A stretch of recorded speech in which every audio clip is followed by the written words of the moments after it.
always thought my worst travel nightmare would take place on an airplane, right? Not in a taxi in the middle of nowhere in Nebraska, being driven around by a guy fresh out of prison and somebody who probably shouldn't be allowed behind the wheel. All right, stick with me here because this one gets a little crazy. All right, so picture this. I land there in Nebraska. I'm there for a speaking engagement. Pull up my phone, get an Uber to take me to the hotel. No Uber. No Lyft. They don't operate there. All right, but surely there's got to be a taxi stand. And no taxi stand out there. Just a small bank of rental car companies. And the prices that they wanted for the 24 hours that I was going to be there were just a little bit more than I wanted to pay. Now, come the next day, I'd realize what a horrible mistake that was. But in the moment, I didn't feel like forking over the cash. But I do want to highlight one positive customer service example before I get to my horror story. And it's a guy named Jordan. He worked for Hertz. So he had given me the number of the only taxi company in town. All right, and so I call this company to pick me up, and the guy doesn't even take my name, doesn't give me an ETA, just tells me we'll be there at some point. So I'm sitting there, great, okay, I love that. I'm just going to sit here and see what happens. So a little while later, Jordan from Hertz comes out, notices me waiting there, and says, hey, I've got to take one of my cars out to put some gas in it. Would you like a ride to your hotel? This was fantastic. He didn't need to do this. I mean, I wasn't even his customer. He just was looking to help somebody that was in need. And to me, it made a big impression. And it's made me look for other opportunities to want to work with Hertz because of that interaction. All right, but now that I'm in town, I still needed to schedule a couple more taxi rides for my trip. So call the company and tell them that I need to schedule a ride for the next day at 7:15 a.m. And the operator on the other end says, well, it'd be much more convenient for us if we picked you up at 6:45. So if you want a ride, it's got to be then. So here I am, I'm thinking now I'm the customer, right? Maybe my convenience would matter a little bit. No. I never tell the customer that your convenience is more important than theirs. Now you might have another ride. You might have another reason that you couldn't have picked me up at 7:15. That's totally fine. Tell me that. But don't say that your convenience is what's more important. All right, now to their credit, I didn't expect this at all, but the taxi was out there waiting for me on time at 6:45 a.m. the next day. Now the driver, he was sound asleep in the car. I had to knock on the window to wake him up. And then this guy proceeded at the first two red lights that we came to. He fell asleep at both of them. I had to tap him on the shoulder to wake him up. And as we're driving, I'm noticing as I'm looking in the rear view mirror that he's just slowly dozing off. And I start to talk to him because I'm like, all right, I gotta keep this guy awake if I want to make it there alive. Now I'm starting to doubt the safety slogan that was written on the side of this taxi. But then I realized that we have another problem. This guy doesn't actually know where he's going. I told him where I needed to go. I told the people on the other end of the phone when I scheduled the rides where I needed to go. But this guy had no clue where it was. Didn't have a GPS, didn't have a phone. Right, so now, along with being the passenger, trying to keep him awake, now I'm the navigator. I mean, literally telling this guy where to go. We finally show up to the venue where I'm going to be speaking. Surprised I made it there alive. And I go to hand him my credit card to pay for the fare, and he says, oh, it's cash only. Because, of course it is. That's one of those things that could have been brought to my attention yesterday.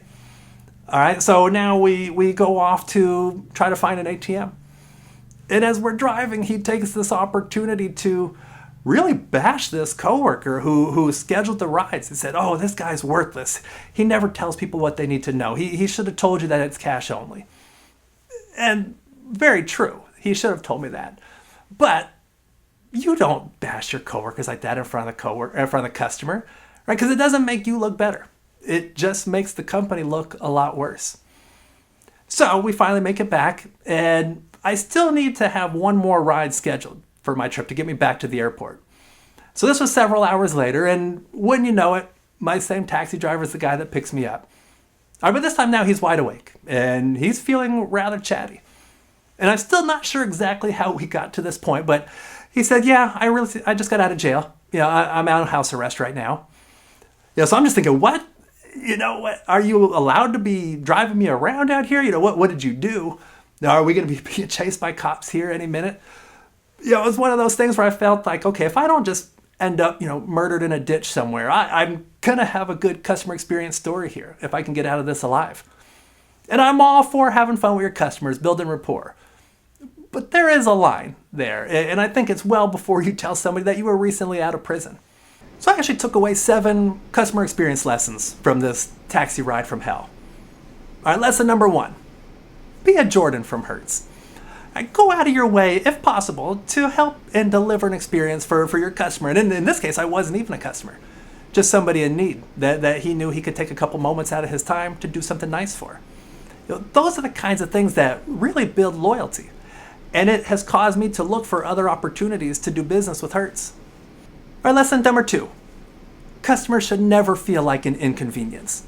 I hear this taxi company literally told me that their convenience was much more important than mine. All right, if you just can't accommodate a request, phrase it as, here's what I can do for you.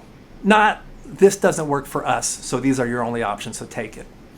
So number 3, stay awake on the job, both literally and figuratively. Right? Obviously, driving people around requires you to be alert and aware. But just in every interaction that we're having with our customers, regardless of when it happens, being alert and engaged, it enhances the experience. It makes me feel like you actually care about me and what we're going through in that moment. So lesson number 4, be prepared for the job. Don't make your customer do extra work. All right, like here, they had no GPS, no phone, no way of getting their passengers to the place that they needed to get to. All right, customers shouldn't have to jump through extra hoops or have to do things to help you complete the job that we're paying you for. Lesson number 5, set clear expectations. All right, here I had multiple conversations with this company, and nobody bothered to tell me anything about their cash-only policy. Now, if you have policies that are going to require something additional of your customers, let them know that ahead of time. So that way you don't run into any frustrations in the moment. It makes your company look bad, it makes the team member there look bad, and it pisses off your customers. Lesson number 6, take responsibility. Don't blame your coworkers. This guy could not wait to bash the coworker that scheduled the rides. Right? And I get it, nobody wants to be blamed, especially for something that they didn't do wrong. But in those moments, you are the face of the company. All right? And as customers, we don't care whose fault it was. We just want to have it fixed. We want it to go and work as it's intended. All right? Find the solutions. Don't blame other people for what went wrong.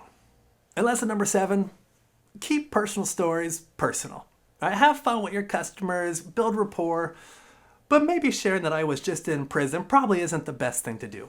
All right, keep a professional relationship with the people that you serve. So what can businesses learn from this? Every business out there can build small incremental changes to improve the experience. Now Hertz here, they built a loyal customer just by the actions of one of their coworkers, one of their team members. This taxi company, they became a cautious, hilarious tale. All right, so which one do you want to be? And the next time you complain about Uber and the surge pricing, at least remember that your driver is likely going to know where they're going. They're likely going to be awake and somewhat professional. All right, if you like this video, I hope that you'll like and subscribe. And if you would like additional resources on customer service training tools that you can use to benefit your organization, you can visit us at www.snowassociates.com. So, thank you all so much for watching.